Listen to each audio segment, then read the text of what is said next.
So enough of the Kim Scott show. Let's hear from Jason and Lily about their radical candor stories. Because again, the more stories that you hear, the better you're going to understand what radical candor is. You know, one of the things that I've learned working around radical candor for 5 years is just how critical stories are to helping people really understand what radical candor looks like. And I think the stories are so valuable because radical candor isn't a universal, right? It really does depend on the relationship and the unique connection that you have with somebody else. And you have such a great radical candor story. Can you tell me a little bit more about that? When I experienced radical candor, it wasn't a term for it in that moment. It took place in about 2011 when I was in graduate school and I had to do my externship. So I was given the role of being the assistant to the program manager of a public charter school where my college is located. And I loved the person that I worked for. Her name was Miss D. She was an African-American woman. She was like, first of all, she could dress amazingly. And she was like such like a leader, you know. She never made anybody feel insignificant or less than. And she was so supportive of me. So one day she says to me, "You are really good at this. I think that we should try to get you a job here next year." So I'm like, for sure. So she sets up a meeting with me and the principal. I don't know if I ever told you, but, you know, I'm super artsy. At this time, I was doing spoken word poetry around the city.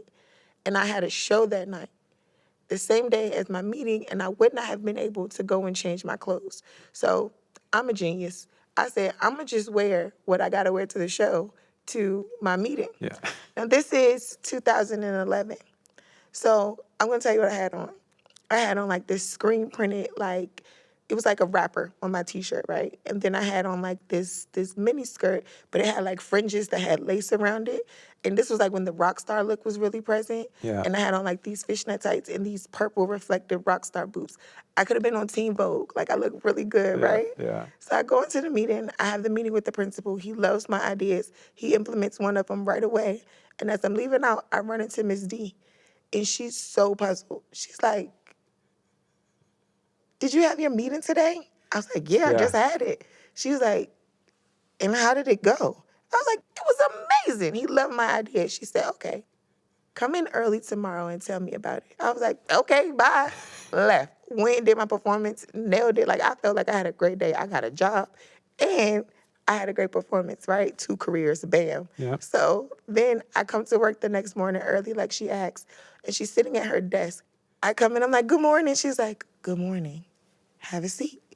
So I sit down, and she's like, "How are you?" And I was like, "I'm great." She said, "Tell me about your meeting."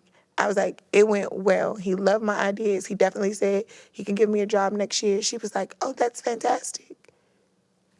How are you feeling?" And I was like, "I'm fine. How are you?" She was like, "You're not ill. You're not sick. Nothing's wrong with you." I was like, "No. Thank you for asking." In that moment, she gets up, she walks to the door and closes it so slowly, like you just knew it was over at that moment. Yeah. And she turned around and she said, "Listen, I stayed up all night thinking about you. I was so worried. I cannot for the life of me figure out why you were dressed like that in that meeting." Now, this is 2011. Things are a lot different in the workplace, right? And she continues, "You know that we are Black women. We cannot show up any kind of way at work. You can't give a person a reason not to take you serious and diminish your message. You've never done anything like this. Like, I know I'm not wrong about you. Are you sure everything's okay?" Yeah. And I have a problem. When I'm nervous, I bust out laughing. Yeah. So I just started laughing. She was like, "Do you think this is funny?" I was like, "No, Miss D. I had a performance yesterday." And she like showed the biggest sigh of relief. I was Yeah. like, "Oh my gosh. I am so glad to know that because I really could not get no sleep worried about you. I love you so much, and I know that your future is bright. Next time, just bring your clothes with you." And that really like stuck with me because she didn't have to tell me that.